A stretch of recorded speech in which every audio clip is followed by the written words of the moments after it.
Bueno, pues muchas gracias a Derek y vamos a continuar con nuestro mesa redonda, panel compartido. Voy a pedir a mis tres ponentes, por favor, que suban aquí. Tengo que comunicar que María Ángeles Medina no ha podido estar con nosotros a última hora por un problema personal grave que, por supuesto, no solo entendemos, sino que además le mandamos desde aquí todo nuestro ánimo.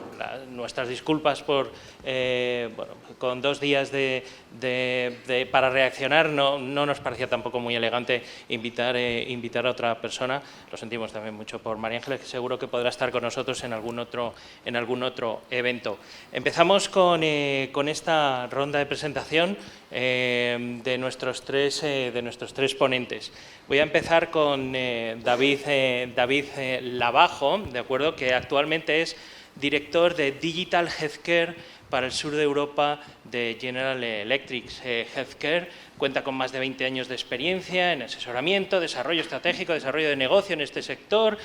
Sus especialidades son gestión remota de pacientes, telemedicina, imagen médica, Big Data. Además, últimamente parece que te aburrías, David. Además, es asesor de startups en diferentes organizaciones y universidades. David, yo inicio un poquito el fuego, rompo un poco el hielo también, okay, para animar a la gente. En este sector, esto además que nos comentaba también Derek, que parece una megatendencia global, ¿cuáles crees que son los factores fundamentales que deben considerar las startups, los grupos de investigación o incluso las corporaciones como la vuestra para aprovechar con éxito este escenario que ya está aquí? No es que venga en el futuro, es que ya está aquí. Buena pregunta. No, yo destacaría tres mensajes principales. El primero, y Derek, by the way, congratulations Derek for your intervention, was great. Derek ya introdujo el tema Digital Health. Cuando hablamos de Digital Health, la palabra importante no es la tecnología, la palabra importante no es digital, la palabra importante es cómo transformamos la manera de trabajar, la manera de hacer las cosas, cómo transformamos el sector gracias a las soluciones digitales, ¿no? Luego, para mí el primer mensaje es precisamente ese, transformación. Lo que está en la base de todos los proyectos de éxito de startups en el sector salud es que son proyectos transformadores, disruptivos. Al final el sector, y en el sector meto las organizaciones públicas, los hospitales privados, aseguradoras, la industria como nosotros, tenemos herramientas ya más que de sobra para hacer innovación incremental. Si de lo que estamos hablando es de mejorar un proceso, de obtener más precisión o mayor eficiencia en un proceso que ya existe, eso el sector lo sabe hacer por sí mismo. No necesita grandes innovaciones, no necesita las startups para hacer esto. Lo que precisamente nos pueden aportar es todo lo contrario, la disrupción, el poder transformar la manera de hacer las cosas y ocupar un espacio que el propio sector no es capaz de dar respuesta ahora mismo por sí solo, ¿no? Entonces, el primer mensaje para mí sería eso. Lo que tiene sentido desde el mundo de las startups, desde el mundo de la innovación, desde los centros de investigación, es ser capaces de transformar realmente el modelo y transformar la manera en la que estamos haciendo el delivery del healthcare, ¿no? Segundo punto que yo destacaría, y basado mucho en mi experiencia de todos estos años de ser mentor de startups, es pensar en el mercado, pensar en cómo voy a poner esto en marcha, ¿no? Una de las dos preguntas que yo les hago a la gran mayoría de las startups que yo mentorizo a nivel de negocio, y esto no es rocket science, son muy sencillas, es ¿por qué esta idea que tienes, que puede ser brillante, que puede ser innovadora, que puede ser disruptiva, pero por qué esta idea, uno, ¿por qué la va a comprar alguien? Y dos, ¿por qué te la van a comprar a ti? Y estas dos preguntas que son tan sencillas, de verdad, creedme que en general el 90% de los proyectos con los que yo he trabajado no las tienes resueltas, ¿no? Es decir, han sido capaces de identificar una necesidad de mercado, una necesidad que no está cubierta, han sido capaces de idear una manera de dar respuesta a esa necesidad, pero falta el siguiente paso, que es ¿y cómo esto voy a ser capaz de implantarlo en el mercado de una manera escalable, y se ha hablado mucho de escalabilidad antes, para que de verdad el sector lo use, ¿no? Entonces ese sería el segundo mensaje. Hay que pensar, no solo se trata de tener grandes ideas, no solo se trata de ser disruptivo, sino también de pensar cómo voy a ser capaz de llevar esto a mercado, ¿no? Y en general el perfil de las startups de salud en España es un perfil muy técnico y muy científico. Yo les recomiendo a todos los innovadores que estén en esta sala que piensen complementar esos perfiles con perfiles también de negocio, de go-to-market. ¿Cómo soy capaz de establecer las conexiones con el sector para que me ayuden a estos proyectos llevarlos a cabo y llevarlos a cabo de manera efectiva, ¿no? Y el tercer mensaje sería ser valientes, ¿no? Es decir, yo me acuerdo de un mensaje que le di a uno de mis equipos cuando en una experiencia pasada dejé la compañía y les decía, no tengáis miedo a ser valientes. El sector sanitario es un sector que por un lado es muy innovador en tecnología médica, es muy innovador en terapias, es muy innovador en tratamientos y es todo lo contrario a la hora de los procesos, de la manera de trabajar, del modelo asistencial, ¿no? Siempre cuento que si comparamos cuáles eran los modelos asistenciales de la época de nuestros padres con los modelos de ahora, ha habido muy poco cambio. Han cambiado cosas han cambiado, pero el cambio ha sido pequeño, ¿no? La tecnología ha cambiado radicalmente, los tratamientos no tienen nada que ver, los perfiles de pacientes, las características sociodemográficas, pero los modelos han cambiado poco.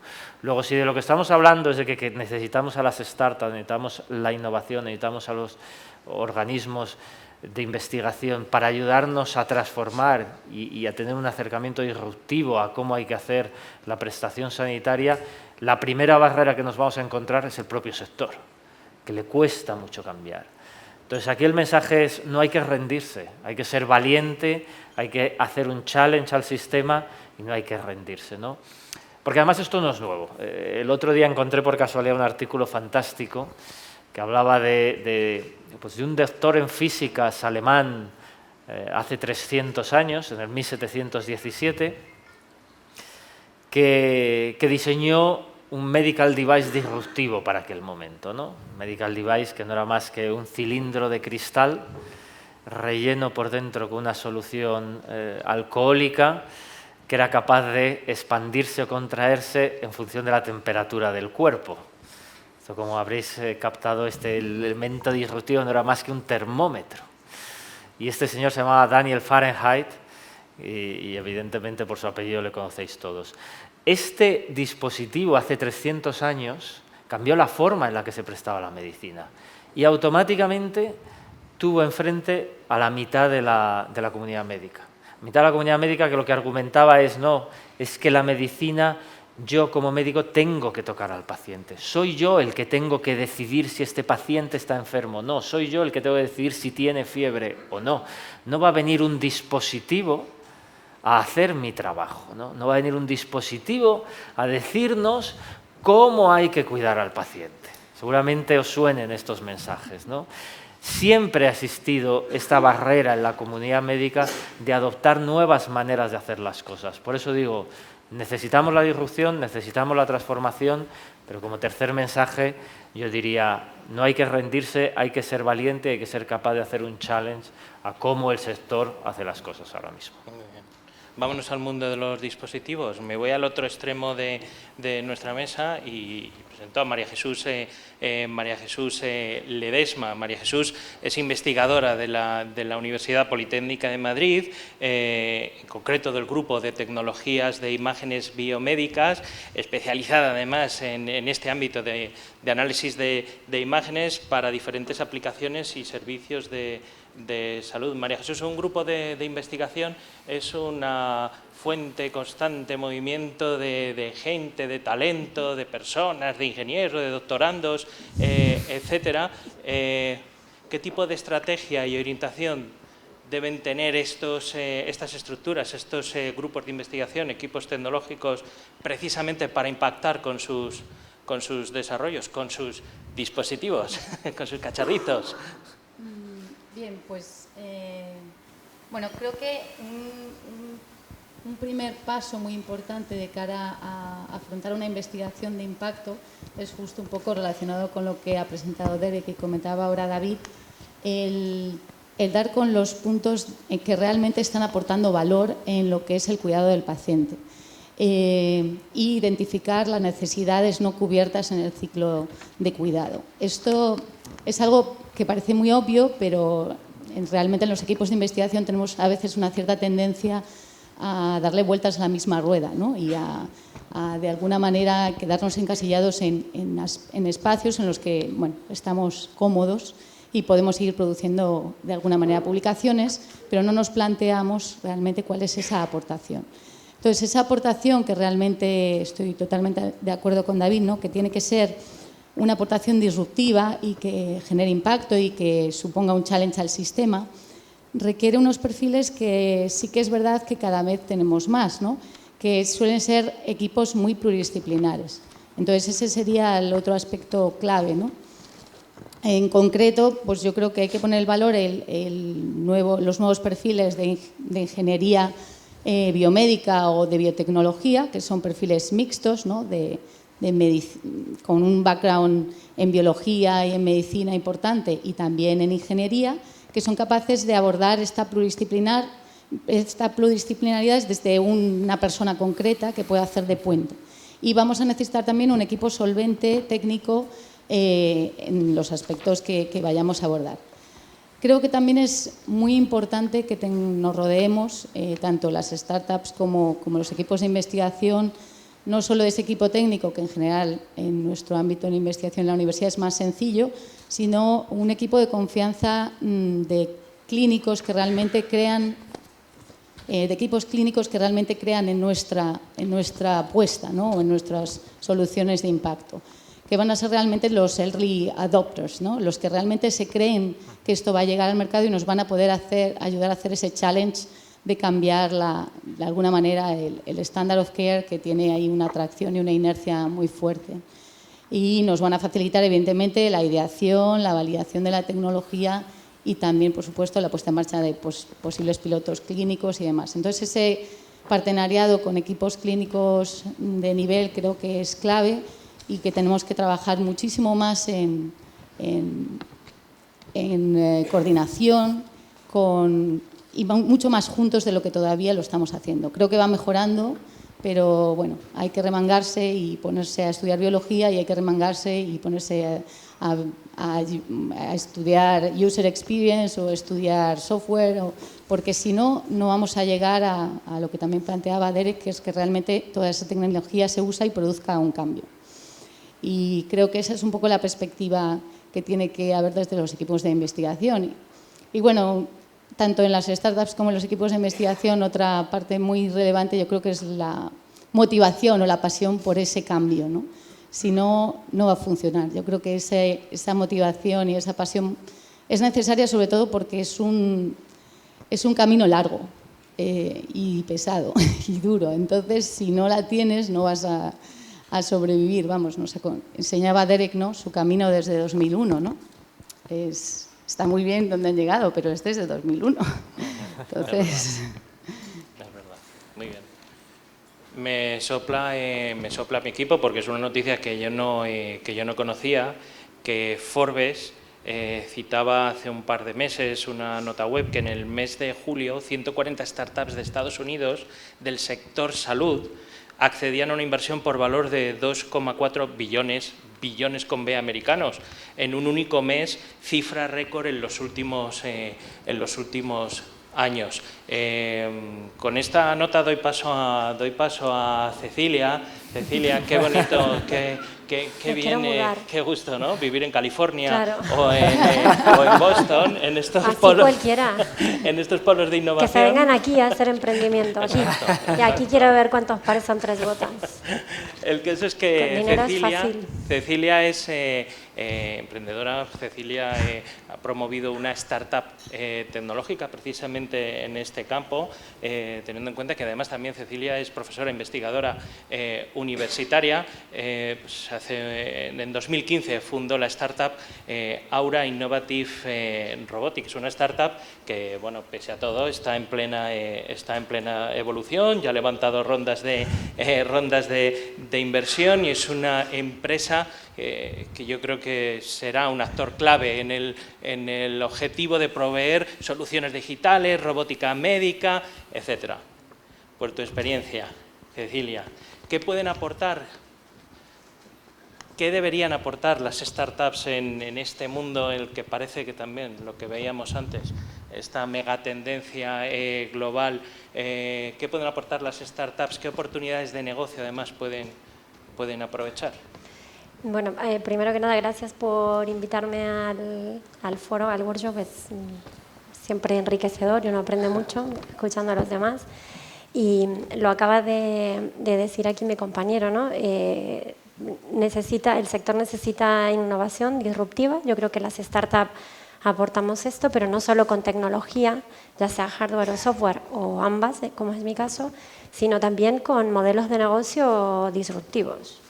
Y en ese sentido nos encontramos con una barrera, ¿no? Que el sector está como muy encorsetado y hay cosas que no las cree, no las acepta, y solo el paso del tiempo y el hecho de perseverar, que también lo decía aquí mi compañera, ser perseverantes y a base de demostrar que científicamente eres sólido, que lo que haces es seguro, que cumple toda la normativa, toda la regulación y que es sostenible, ¿no? Entonces, las startups no solo aportamos innovación, como se decía hace un momento, tecnológica, sino además que irrumpimos en el sector con unos modelos de negocio que para el sector de momento, o sea, les cuesta asumirlo, ¿no? El caso nuestro es el pago por uso. Nosotros hacemos diagnóstico en la nube y se paga por uso, ¿no? Entonces, hacer diagnóstico en la nube con el movimiento ocular de enfermedades neurodegenerativas ya suena un poco heavy, pero luego le dices, no, solo me vas a pagar cuando lo uses.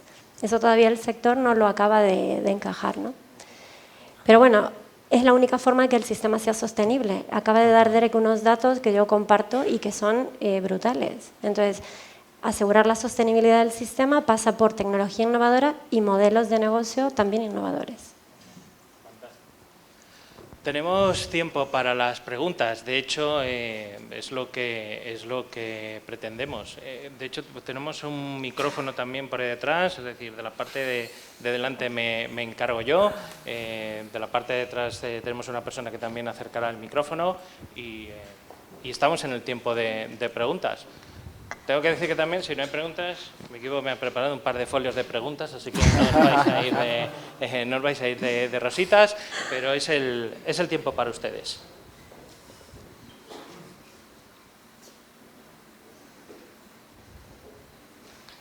Entonces empiezo ya. Tenemos una pregunta ahí al fondo y creo que tenemos un micrófono, por ahí, ¿sí? Muchas gracias por romper el hielo. Buenos días. Preséntate si te parece, ponte en pie Sí. para que también aprovecha, preséntate y haz Muy tu buenas. pregunta. Pues soy Alejandro del Estal, soy miembro de una empresa de innovación tecnológica, salida de Acto UPM. Hombre, Se llama Thermohuman y nos dedicamos a la termografía aplicada en humanos, especialmente en temas de salud y en temas de deporte. Vale, la pregunta va para Cecilia. Acabas de comentarnos que el pago por uso a veces no acaba de entrar bien. ¿Cuáles son las opciones que mejor has visto o que crees que mejor funcionan? Si tiene que pagar mejor la clínica, el hospital y que el paciente en sí no reciba que no tenga que hacer ese pago, o si mejor una licencia que le dé una tarifa plana sería una mejor opción. ¿Cuál es la opción que mejor consideras? Vale, nosotros estamos en plena validación de nuestra estrategia comercial ahora mismo, ¿vale? Entonces, lo nuestro es un medical device que va en el hospital. Por lo tanto, es un medical device que lo tiene que utilizar una persona que nosotros además debemos formar, ¿vale? Para la utilización del dispositivo. Nuestro dealing es con el grupo privado o sanidad pública. Estamos nosotros en sanidad privada, nuestro primer cliente es el sector sanitario privado, bueno, pues porque nuestro planning, la sanidad pública, llegará probablemente a finales del año que viene, ¿vale? Entonces es muy distinto el modelo de negocio que proponemos para sanidad pública, al menos el acceso a mercado. En sanidad privada apostamos por un pequeño pago del dispositivo, un pago que paga básicamente los costes de instalación y formación del personal, y luego el pago por uso del dispositivo. ¿Cómo repercute el sector al paciente? Hay varias formas de hacerlo, ese ya es un negocio aparte. Nosotros cobramos por el uso al grupo sanitario privado, vamos a decirle. Básicamente es lo que estamos haciendo. Luego es verdad que tenemos unos recurrentes por mantenimiento. Cada vez que nuestra máquina es capaz de, hemos sido capaces de testar un nuevo o de validar un nuevo biomarcador, pues eso ese uso de ese biomarcador va aparte o se cobra aparte, pero el pago es por el uso por el servicio de diagnóstico. De todas maneras, pero si me permites completar un poco, no existen fórmulas mágicas, claro. Es decir, no existen modelos que digas, el modelo que funciona es este y el que no, no. Si existiesen fórmulas mágicas, veríamos proyectos de éxito aflorando como la espuma. La pregunta que os tenéis que hacer es, ¿qué problema estoy resolviendo y a quién? Y en función de qué problema estoy resolviendo y a quién, eso me va a dar qué modelo de negocio, facturación, de revenue le tengo que aplicar. Y puede ser un modelo, si efectivamente a quien le estoy resolviendo el problema realmente es al usuario final, pues a lo mejor tiene sentido que sea el usuario final el que pague por ello, ¿no? No os creáis las frases absolutistas de en España los pacientes no pagan por nada, luego nunca podemos hacer al paciente pagar, eso es falso, ¿vale? Pero depende del problema que queramos resolver. O sea, no conozco vuestro modelo de negocio en concreto, pero esa es la pregunta que os tenéis que hacer. ¿Estoy resolviéndole un problema a la clínica? ¿Estoy aportando el valor a la clínica? Entonces, ¿el modelo tiene sentido que sea contra la clínica? No, le estoy resolviendo un problema al paciente. Esa es la pregunta que os tenéis que hacer y definir vuestro modelo de aproximación a partir de ahí. Tenemos una pregunta ahí arriba, pero te han quitado el micrófono, no sé qué ha pasado. Ah, que querías es la replicar. réplica. Venga. Precisamente la herramienta que nosotros utilizamos va justo a la ayuda al diagnóstico y al seguimiento del tratamiento, de la recuperación. En ese caso, ¿sería mejor cargárselo al profesional de la salud? ¿O cómo justo en este caso, cómo veis la mejor solución? Si me permitís, que hay una cosa que aunque se le vea tan joven, Thermohuman, que es una empresa que conocemos bien, trabaja con deportistas de élite y con clubes de fútbol de primera división en España, en Italia y en otros países de Europa. Me refiero que hay veces que las startups sí que consiguen cosas. Absolutamente, absolutamente. Como decía, si vosotros donde interactuáis es en la parte de diagnóstico y en la ayuda a la recuperación, y con esta información que tenemos entiendo que mucho más en agentes privados que públicos seguramente, pues esto lo tenéis que vender más como un valor añadido y diferencial a la oferta de valor de esa clínica o de ese grupo hospitalario hacia su cliente final, que será el deportista de élite. Al ir encapsulado en esa oferta de valor, quien tiene que ser vuestro pagador es la clínica, es decir, yo voy a incorporar vuestra tecnología para, junto con mis servicios, dar más valor y un valor diferencial con respecto a mis competidores. Y por eso, evidentemente, os voy a pagar. Y al futbolista, al final, el precio no es un problema, o en general las instituciones deportivas. Nosotros desde General Electric trabajamos tanto en España como en Italia con los principales clubes de fútbol, por ejemplo, y nunca hablamos de precio. El precio nunca es un problema, es mucho más qué más puedo dar yo comparado con otros, ¿no? Entonces, vuestro modelo tendría que ir en esa línea. Muy bien. Simplemente para completar lo que está diciendo aquí mi compañero, nosotros le resolvemos un problema al sistema sanitario y es él el que tiene que pagar. Que luego lo repercute en el paciente, a mí eso ahí no entro. Nosotros con nuestra prueba ahorramos pruebas complementarias, ahorramos tiempo de médico, sobre todo en la hora de neurólogo, que es cara. Es decir, aportamos allí valor. Por lo tanto, quien paga nuestro servicio, en este caso, es la clínica privada, ¿no? El grupo hospitalario privado. Tenemos otra pregunta ahí arriba. Sí. Acordaos, por favor, de presentaros, ¿vale? De acuerdo, gracias. Mi nombre es Luis Cases. Mi empresa es Mapfre, la aseguradora que seguramente todos conozcáis. Es una gran empresa y hay muchos de los defectos que comentáis, pues que nosotros nos vemos representados, aunque tenemos voluntad de cambio, identificamos que la transformación es necesaria, pero nos cuesta. Es una pregunta a Cecilia, aunque en un momento dado pues también seguramente el resto de ponentes puede exponer algo. ¿Cómo consideras vosotros, como startups, que debería ser la convivencia con este tipo de empresas, como la mía, ya establecidas y a lo mejor con un legacy, como se comentaban, pues ya concretos? Debería ser colaboración, integración, en fin, un poco, es que nos da la sensación de que son dos mundos que no se hablan. ¿Cómo deberían hablarse estos mundos? Vale, desde el sector de las startups, en el caso de la mía, y sobre todo cuando te acercas tanto al mercado, ves las complicaciones del mercado, lo difícil que es para una startup el acceso al mercado, evidentemente que necesitamos lo que yo llamo un hermano mayor. Y esos hermanos mayores pues son las grandes compañías que ya tenéis establecido el acceso al mercado, las grandes distribuciones y realmente dispositivos como los nuestros llegarían mucho más rápido, la internalización sería más rápida si fuéramos de la mano de empresas como las vuestras, ¿no? que ya tienen toda una red montada, que lleváis años y años y a nosotros nos costaría un trabajo enorme poder sacar, por ejemplo, a España, sacar de España nuestra tecnología.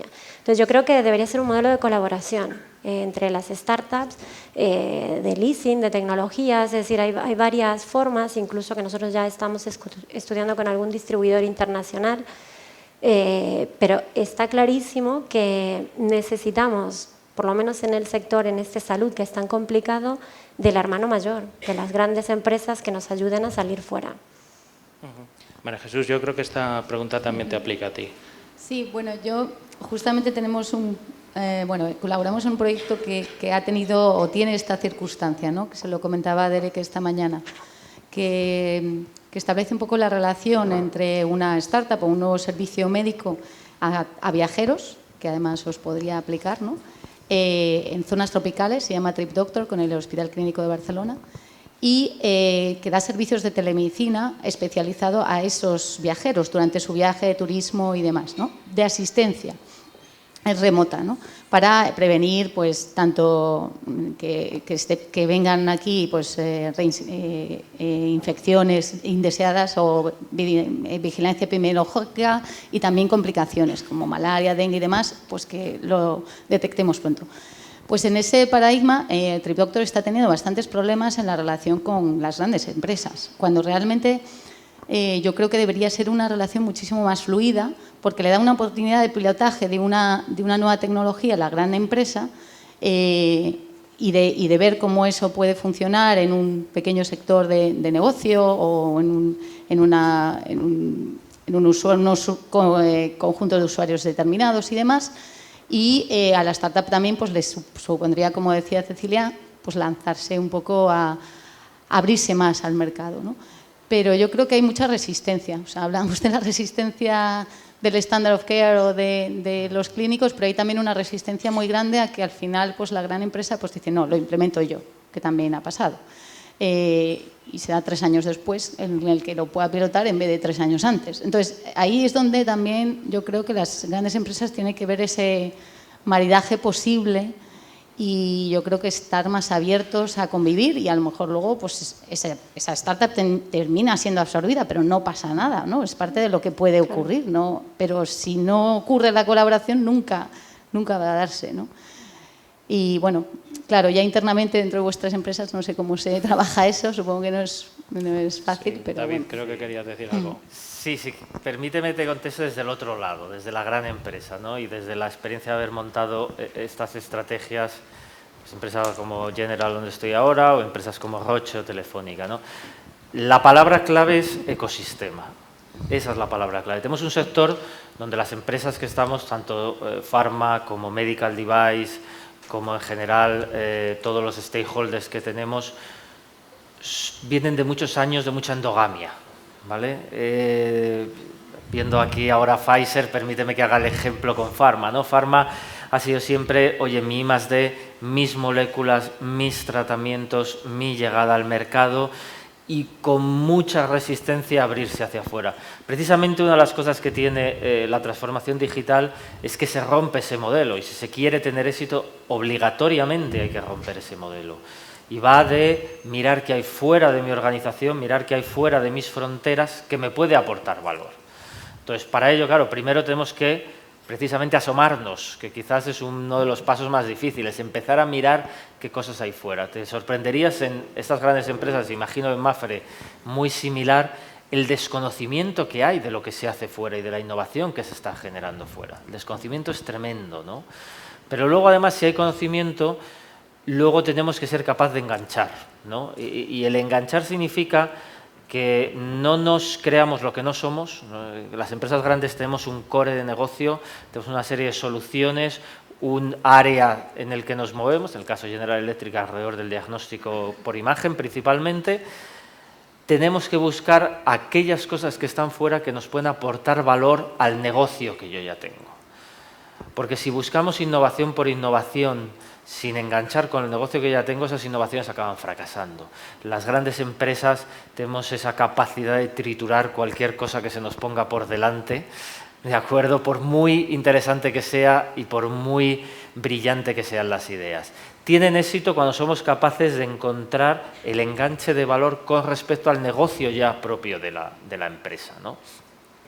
Y cuando eso sucede, entonces sí que se pueden establecer modelos. Y tercero, otro error de las grandes empresas es pensar que toda la relación con startups o con organizaciones innovadoras pasa por invertir, pasa por obtener un equity de la otra empresa y no tiene por qué ser así. Es decir, puede haber sencillamente acuerdos estratégicos de colaboración, de comercialización, de desarrollo conjunto, sin necesidad de que eso implique tener un porcentaje de la empresa que por un lado una parte a lo mejor no le interesa y a la otra a lo mejor tampoco le conviene, ¿no? Se puede empezar, de hecho yo siempre recomiendo empezar por trabajar juntos, que es un poco lo que decía María Jesús, empezar por demostrar que ese valor que se ve se puede convertir en una realidad y luego ya hablaremos de equity, ya hablaremos de porcentajes si es necesario. Bien. Tenemos más preguntas, aquí, luego allí y luego allí, primero aquí, ¿vale? Luego en esta esquina, por favor.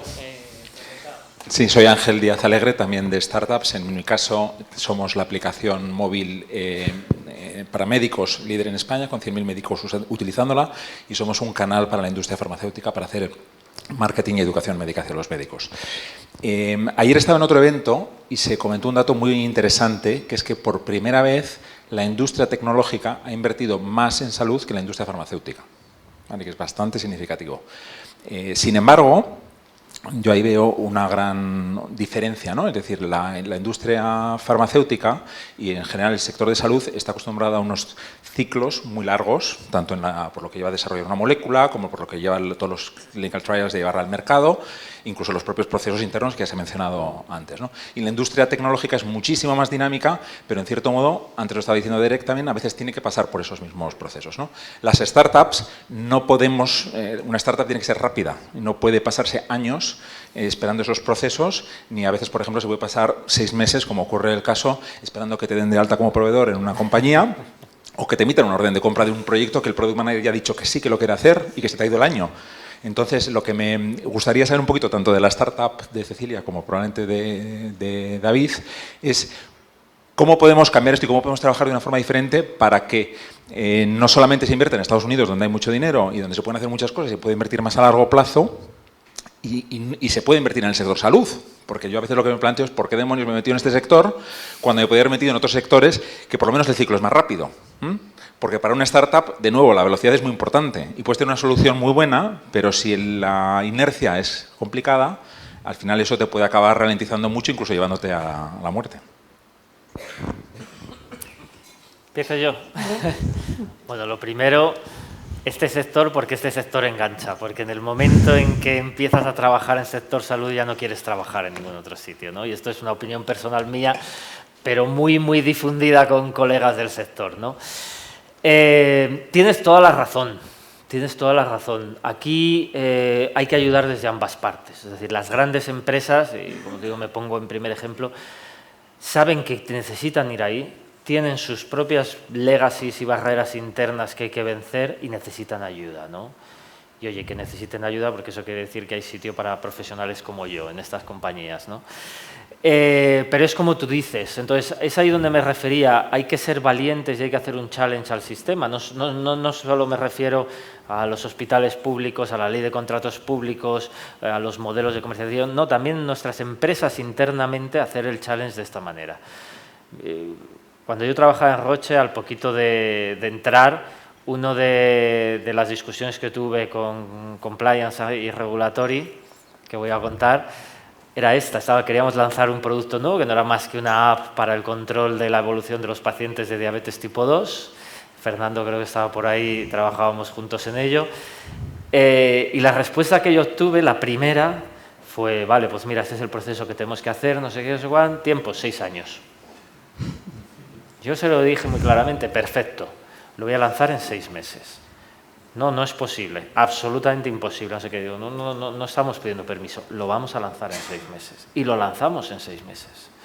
¿Por qué quiero decir esto? Porque muchas veces, precisamente, la cultura interna de nuestras compañías tienen ya preestablecidos ciertas ideas que no tienen por qué ser ciertas. Toda la regulación de compliance y regulatory que es tan estricta en nuestro sector no tiene por qué aplicar exactamente de la misma manera a las soluciones digitales. Y esto es algo que tenemos que hacer challenge interno y externo. Por eso digo que tenemos que ayudar desde las dos partes. Y tenemos que ayudar a empezar a pensar de otra manera. O sea, todas las dificultades que decías están ahí, son absolutamente correctas. No quiero decir que solamente porque tengamos una charla hoy aquí, mañana hayan desaparecido, para nada, pero poned encima de la mesa lo que otros están haciendo. Porque esa fue mi manera, por compartir la experiencia personal, de romper esa barrera. Es decir, tú me estás diciendo esto, pero mi competidor lo está lanzando en Estados Unidos. Y no ha esperado 6 años, ni 1 año, ni 10 meses. Luego, ¿por qué no yo? ¿Vale? Y elevar este discurso a un discurso mucho más estratégico, porque esto es de lo que va en las grandes compañías. Ayer yo tuve una reunión de todo el sur de Europa de estrategia. Evidentemente no os puedo contar gran cosa, pero una de las cosas que yo les contaba era, aunque nos parezca una locura que tenemos que invertir en esto, es que si no estamos nosotros, quien sí te puedo asegurar que están son nuestros competidores, ¿no? Esto internamente, y lo hablo para todos los que trabajamos en la gran empresa, es lo que mejor funciona. ¿Vale? Tú no lo vas a hacer, pero el otro sí. Tú verás si vas a dejar ese espacio a que lo ocupe tu competición o quieres ser tú un actor allí. Cecilia, María Jesús.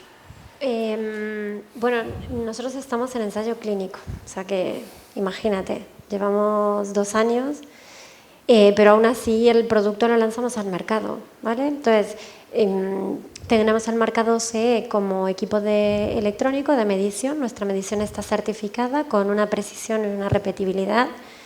Y lo que hacemos es dar un informe médico con el resultado de la medición, ¿vale? Y además decimos cuánto esa medición se parece a nuestro patrón de normalidad, ¿vale? Y además decimos a qué se parece lo que estamos midiendo. Y eso va con un asterisco. Y ponemos biomarcador bajo ensayo clínico. Pero ya estamos en el mercado. Si me voy a esperar a que la agencia española me dé la certificación como médica de base de diagnóstico, voy frita. Entonces hemos tenido que hacer una estrategia, modificar el discurso. De momento no vendo un diagnóstico, pero vendo una medición que sí está certificada, es de calidad y además te ayudo a que tú des el diagnóstico con tus criterios más lo que yo he medido. ¿Vale? Pero al mercado hemos salido a mitad de año, es decir, tenemos que apurarnos porque es que si no nos devoran. Y mientras tanto hay que sobrevivir, ¿no? Es decir, necesitamos inversión porque es que si no, no hay manera. ¿Quieres añadir algo? Bueno, sí, vamos, yo estoy de acuerdo que es un sector muy complicado, ¿no? Cuando antes hablábamos de los perfiles necesarios, estoy con Cecilia y otras empresas un poco afines a UPM y a nuestro grupo como Medlumix. La tercera persona que integró en el grupo eran los 2 fundadores y el de calidad y regulación, porque es que en cuanto hay el mínimo viso de producto te tienes que poner con ello, porque si no estás frito, ¿no? Que es lo que decía Cecilia. Entonces es un sector complejo, es gratificante en cuanto a que el sector es interesante, pero es un sector complejo, entonces hay que tener en cuenta pues ese ciclo de regulación y además plantearse muy bien si puedes entrar en mercado, que también lo está haciendo Spotlab, que yo soy cofundadora de Spotlab, primero en el ámbito más de producto de investigación y luego comercializando directamente, etcétera. O sea, hay que buscar estrategias para ir penetrando en el mercado, pero es complicado. Simplemente por aclarar, acabamos de presentar un proyecto para conseguir fondos para llegar a un TRL2 de un device nuevo que queremos sacar, TRL2, que es bajísimo, un concepto. Y para mí la parte regulatoria es tan importante como el estudio del estado del arte y de las patentes que hay en el mercado. Es decir, que si no me planteo esto, para empezar, es que toda la investigación que haga me puede caer por la borda en un TRL 5 o 6, he perdido tiempo, dinero y no me vale. Sí, quería añadir un par de comentarios.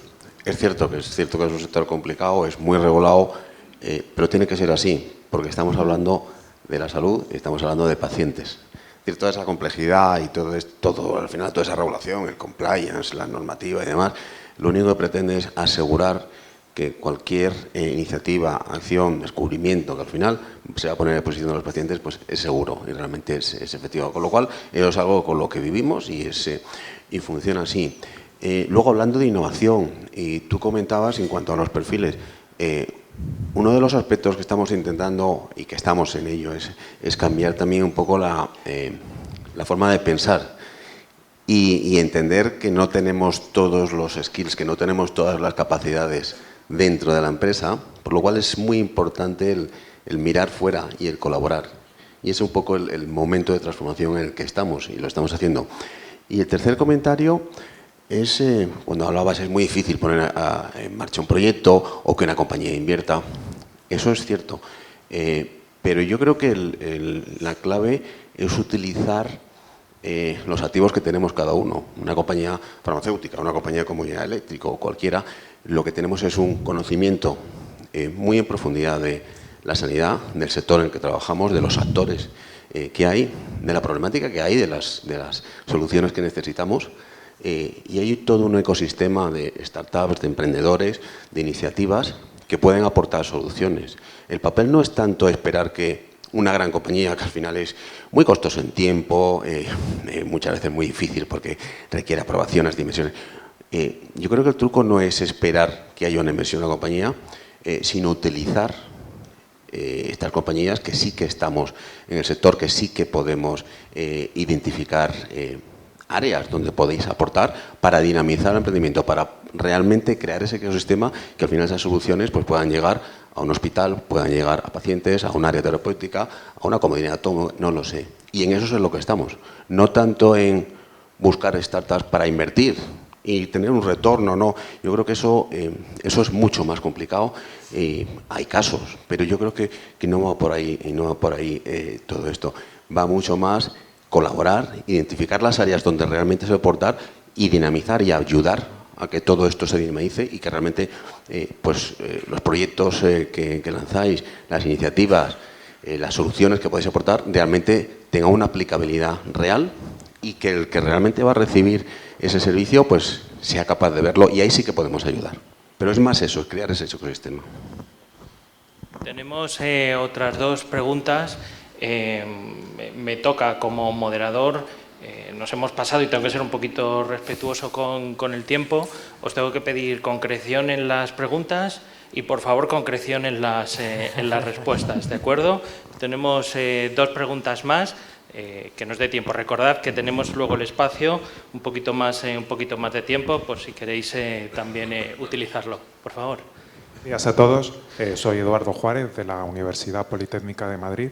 Estoy en un centro de investigación y estamos trabajando en diagnóstico con imagen hiperespectral. Y tenía una pregunta para María Jesús. Has comentado anteriormente la relación a veces complicada o difícil entre los clínicos, los centros de investigación. Desde tu experiencia, ¿cómo crees que se puede sistematizar, impulsar esa relación de tal forma que aquello que se está haciendo en un centro de investigación pueda realmente ponerse en práctica recoger datos y que esos datos luego sirvan para ver si realmente ahí hay una cosa innovadora, una cosa disruptiva o no.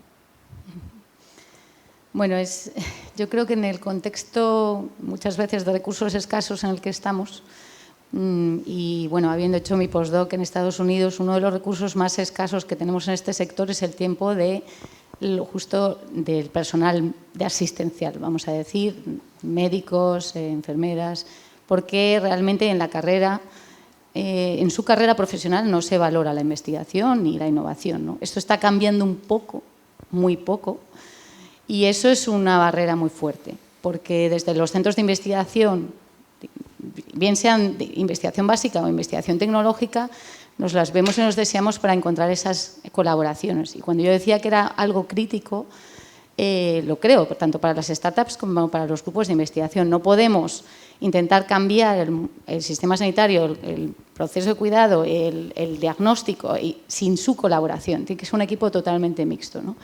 Entonces, bueno, hay que probar y hay que, sobre todo, intentar aportar valor y prepararse muy bien, desde el grupo más, si quieres, académico o tecnológico, y acercarse a los grupos de mayor nivel o de un cierto nivel en la temática, yo creo que, y sobre todo ya aportando una cierta solución y convenciendo, ¿no? O sea, es otro tipo de negocio, pero es muy parecido. Tienes que estar seguro de que estás aportando valor, pero a veces si no tienes esa interacción, entonces yo no veo fácil la sistematización.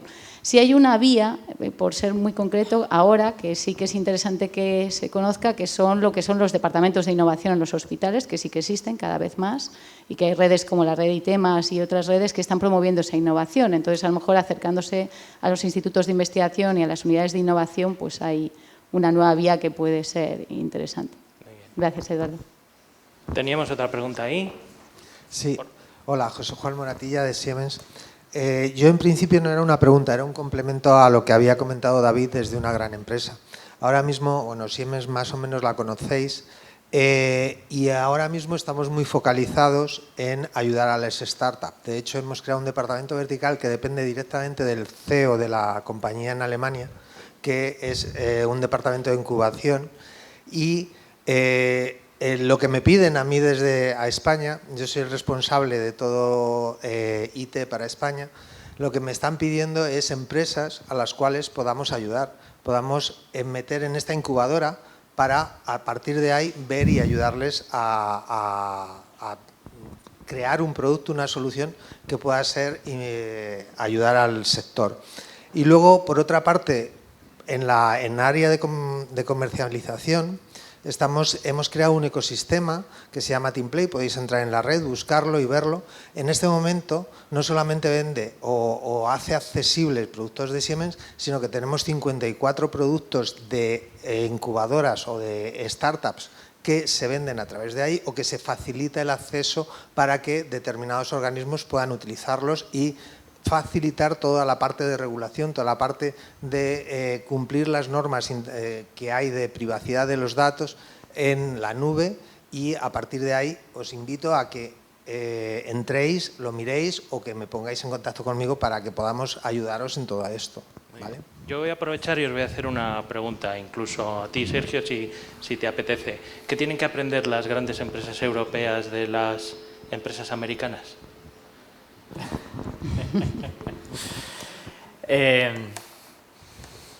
Bueno, mi empresa es americana, ¿no? Entonces, pero con presencia en Europa. A ver, yo creo que evidentemente el sector sanitario americano, con todos sus defectos, muchísimos, que no ocultamos ninguno, tiene una gran virtud. Y la gran virtud es que al ser eminentemente privado, pues hay iniciativas que son mucho más fáciles poner en marcha que quizás en un entorno europeo que principalmente está dirigido la prestación sanitaria por el sector público, lo que te lleva a presupuestos regionales, plazos políticos, etcétera, ¿no? Entonces sí es cierto que hay una dinámica de mercado en Estados Unidos que facilita mucho más la innovación, que facilita mucho más la disrupción, que facilita mucho más la introducción de nuevos elementos comparado quizás con Europa, que tiene unas características distintas. Dicho lo cual, lo que más he hecho yo en falta comparando ambos sistemas aquí en Europa no es quizás tanto la pura innovación por sí misma, sino lo que rodea la innovación, ¿no? Y tú antes ponías un ejemplo de cómo las startups en Estados Unidos consiguen levantar fondos de una manera relativamente mucho más sencilla que aquí, y Cecilia nos decía, jo, que envidia, ¿no? La realidad es que el sector alrededor de la innovación en Estados Unidos está muchísimo más desarrollado, ¿no? Tanto a la hora de difusión, y como os decía, uno de los grandes problemas es que en general no sabemos lo que hay fuera. Entonces, si no conoces lo que hay fuera, si no tienes información sobre esa innovación que se está generando, difícilmente vas a poder hacer algo con ella. 2, toda la estructura, evidentemente las startups, por tamaño y por capacidad, no pueden sobrevivir mucho tiempo a no ser que consigan esos otros elementos de financiación, de apoyo comercial alrededor de ellas que les permita dar un siguiente paso en el crecimiento y la evolución y que puedan continuar su camino, ¿no? Precisamente esos elementos ahí alrededor de venture capital, de asesoramiento, de capilaridad comercial es donde más nos falta, en general en Europa y especialmente en España, crearlos de una manera adecuada, ¿no? Y esos son los elementos que más claramente diría, tenemos ahí un gran gap, no quizás tanto en el puro proyecto, no quizás tanto en la pura innovación tecnológica, no tecnológica, sino en todo lo que se necesita alrededor de ello para coger esos proyectos y convertirlos en un éxito. Ahí todavía nos toca crecer. Sí, bueno, yo represento una compañía americana, no voy a decir qué es lo que no hay en Europa, y pues yo soy europeo, soy español, pero lo que sí creo que ocurre en las compañías americanas y lo ocurre en todo lo que tiene que ver con innovación, es un poco lo que tú apuntabas. Primero es un mercado muy dinámico y después hay una característica que ahí sí que yo creo debemos aprender y es parte de la reunión que tenemos hoy y es la colaboración continua que hay con la universidad, con centros de investigación, con startups, con compañías de tecnología, hablando del sector farmacéutico, que es el que puedo conocer un poco más en detalle. Es decir, es un entorno de desarrollo de la innovación absolutamente colaborativo y donde se ha conseguido crear un ecosistema donde de verdad funciona la innovación, donde cada uno aporta desde su área de expertise su conocimiento, su talento, sus ideas, sus proyectos y eso se lleva luego a la práctica. Al final las compañías sí que consiguen iniciar proyectos de cambio reales que luego se llevan a la práctica. ¿Y qué es lo que diferencia muchas veces el mercado americano? Es un mercado muy grande donde un proyecto cuando se desarrolla se lleva a la práctica, el grado de escalabilidad, que es el otro factor, es enorme también. Y eso también es parte del éxito de muchas de las iniciativas y proyectos que parten desde Estados Unidos, muchas veces con talento que sale de Europa o que sale de aquí de España, y con ideas y con iniciativas que no han surgido en Estados Unidos, han surgido fuera, pero son capaces de dinamizarlo y realmente aportar valor al sector donde esté. Hablamos en el sector salud, pero aportar valor y hacer proyectos realmente disruptivos, innovadores, aplicables de verdad y escalables.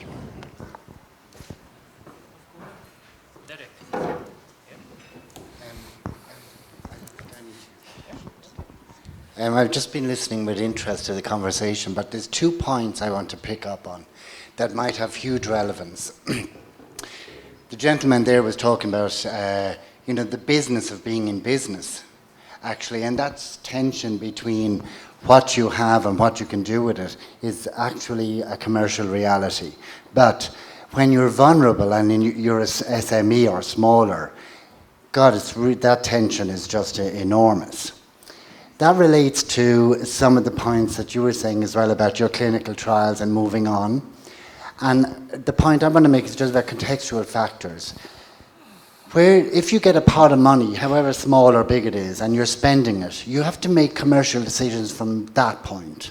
Not from when you become a commercial reality and you think you're an SME. And that's where you need to bring in commercial people.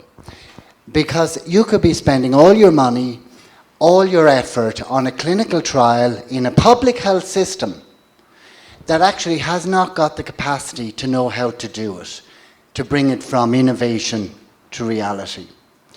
Now that's a hard thing to recognize and accept, say, shit, where this isn't going to evolve. Not because your ambition isn't there, not because the technology isn't good enough, it's because contextually the system doesn't know how. The public health system in Spain, question mark in some areas. Similarly in Ireland and other countries. The second point is about the difference between Europe and America. Americans will do this. First of all, it's a different system. It's payer and providers. And by God, do they know the landscape. They know everything that's going on. What they will do, and what maybe some of our public systems don't have, is they know how to do it. They know how, that's what we need to solve, the problem. Now find a solution in the market and they'll do it. That's how they operate naturally. Our systems don't operate like that. So as a consequence, as a small business, if you're going into your local healthcare provider and thinking, I get a trial here, or I can see it all rolling out perfectly. And then suddenly after doing the trial, you realize, well, this system isn't functional to move the innovation beyond innovation. You're a major commercial block. Un último apunte y pasamos a la última pregunta. Un último apunte, y es que en Europa hay una iniciativa global de toda Europa, que es el Instituto Europeo de Innovación y Tecnología, donde participa Siemens muy activamente. Siemens, los headquarters en Alemania, la UPM también participa muy activamente en la rama Health. Como comentaba incluso antes la vicerrectora, también en Digital, también en Raw Materials, también en Climate Change. Bueno, sí que se están dando pasos. Última pregunta y pasamos al network. Simplemente es un comentario. Yo soy Ruth Solana, soy cardióloga infantil, soy médico, no tengo una empresa y es que creo que soy como la otra perspectiva de lo que aquí se está hablando y por eso me apetecía hacer un comentario. La primera es un poco en relación a lo que habéis comentado llamado Standard of Care.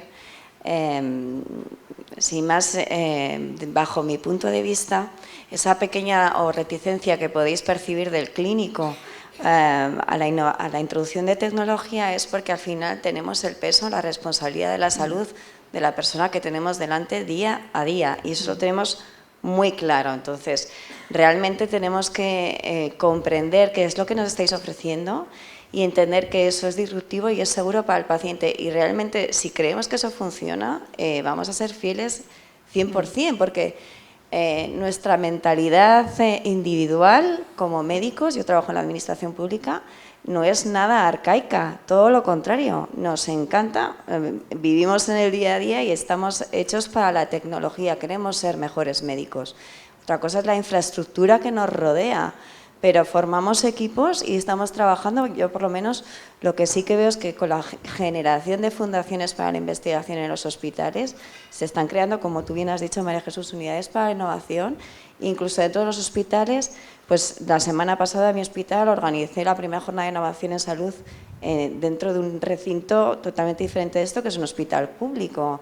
Entonces, sin más hacer ese comentario y a la vez, pues a modo de reflexión, a lo mejor para futuras ediciones, me encantaría que esta parte clínica, que además, por cierto, somos grandes detectores de necesidades, porque es nuestro trabajo todos los días, que nos utilicéis y que formemos equipos mucho más cercanos y que ojalá que tengamos más presencia en futuras ediciones para podernos beneficiar entre todos.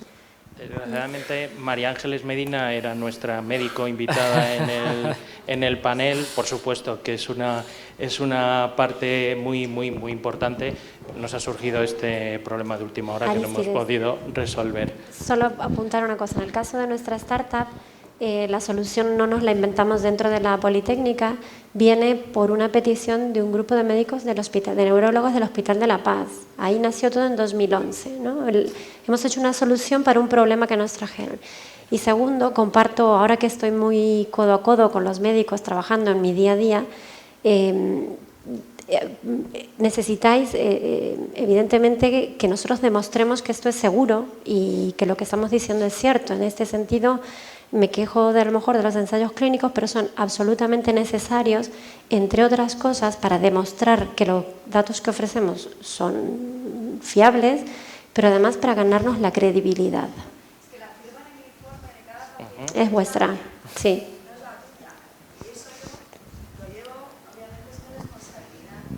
David, sí, microaportación. un apunte nada más. Mira, el otro día en un congreso me preguntaban por qué la transformación digital ha sido quizás más rápida, más explosiva en otros sectores comparado con el sanitario, ¿no? Y claro, yo les contaba, pues principalmente porque en otros sectores la transformación se ha hecho sin tener en cuenta el sector. Y Uber ha transformado el modelo del transporte precisamente al margen de todo el establishment del transporte. Y las fintechs que están triunfando lo han hecho precisamente al margen de los bancos, los fondos de inversión y demás. Eso en salud no es posible. En salud esa transformación la tenemos que hacer con los médicos y con los profesionales. No la podemos hacer sin ellos, ¿no? Y ese es uno de los motivos por los que, y relacionado también con lo que hablábamos antes, quizás ciertas cosas van más lentas, pero si van seguras, al final acabarán poniéndose en marcha y serán sin lugar a dudas un punto a tener en cuenta en los próximos años. Microaportación. Una Y esto microaportación. es el extra de regalo. La innovación hay que hacerla con los clínicos, con las tecnológicas y con el paciente. Porque en muchas ocasiones muchos devices van dirigidos al paciente y al paciente nadie le preguntó sus necesidades, nadie le dijo si eso lo usaría, sino que se encuentra en el proceso final, usted usaría esto y te hace, ¿el qué? ¿Por qué? O sea, muchas veces en esos equipos multidisciplinares, además de trabajar con el clínico, trabajar tecnológicamente, es muy necesario trabajar con el paciente, porque es el usuario final que muchas veces utilizará el device. Y si no cumple sus necesidades desde el día 1, hemos perdido muchos años de investigación. La adopción que comentaba Derek antes. La última, cierra. Micro de verdad. Hola, bueno, mi nombre es Mercedes, trabajo en el Instituto de Investigación del Hospital 12 de Octubre y bueno, me alegra saber que bueno, colaboramos con Cecilia a través de Aura probando su dispositivo en nuestro hospital. Con SpotLab estamos pendientes de firmar un acuerdo para validar sus tecnologías. Con Eduardo ya colaboramos en un proyecto de neurocirugía que hemos presentado a la Comunidad de Madrid. Trabajamos en un entorno de innovación abierta donde uno de nuestros casos de éxito está basado en un paciente ostomizado. De hecho, estamos entre los 12 finalistas para los premios FIPSE, que está aquí también Alfonso Beltrán del Instituto de Salud Carlos III. Y simplemente comentar que en nuestro caso, como tenemos bastante dificultad para la generación de spin-off, aunque bueno, tenemos una pendiente de lanzar a corto plazo, estamos en trámites con la Comunidad de Madrid, estamos como muy orientados a mercado. Somos conscientes de que aquellas soluciones innovadoras en las que trabajamos tienen que llegar al usuario final y es por eso que nosotros hacemos partícipes a la empresa de una fase muy embrionaria en nuestra investigación, como haciéndolos cotitulares de nuestros derechos de IP, porque es la única manera que tenemos de garantizar que nuestros productos van a llegar al mercado. Ya está, gracias. Muy bien. Bueno, de verdad que lo lamento, pero es mi deber y ahora tenemos esta parte si alguno de vosotros todavía quiere interactuar. Muchas gracias a nuestros ponentes, muchas gracias a Derek, muchas gracias a David, a Cecilia y a María Jesús, muchas gracias a Sergio representando a la Fundación Pfizer y a Pfizer, uno de los, el promotor principal de esta jornada y también el equipo de la UPM que se ha involucrado en esta gestión. Muchas gracias a todos por vuestras interesantes preguntas y nos vemos en el siguiente. Un aplauso, por favor, a nuestros ponentes.